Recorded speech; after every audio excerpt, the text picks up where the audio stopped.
When the Lamb opened the third seal, I heard the third living creature say, "Come." I looked, and there before me was a black horse. Its rider was holding a pair of scales in his hand.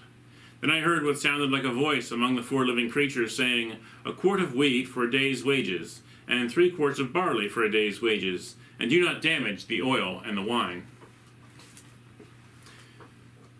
So as we've come through the previous seals, we saw a conqueror coming forward, and then the inevitable result of that was war. Well, the inevitable result of war is scarcity. Truly, the world was made in such a way that there was enough for everyone.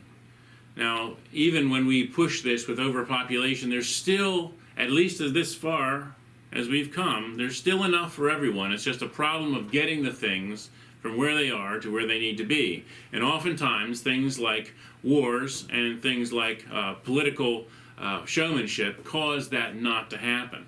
And so it's not uncommon that when difficulties happen in the world, that one of the things that falls out of that is scarcity. And so the Revelation of Scripture here today talks about a quart of wheat for a day's wages, 3 quarts of barley for a day's wages. These are outrageous prices.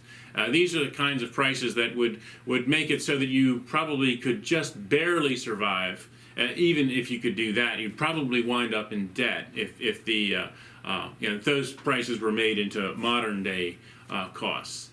And so oftentimes the results of war, the results of ambition, fall unevenly on the poor. They are the ones who have to suffer the most. And they are the ones who are going to suffer these scarcities whenever we decide that we need to have yet another war.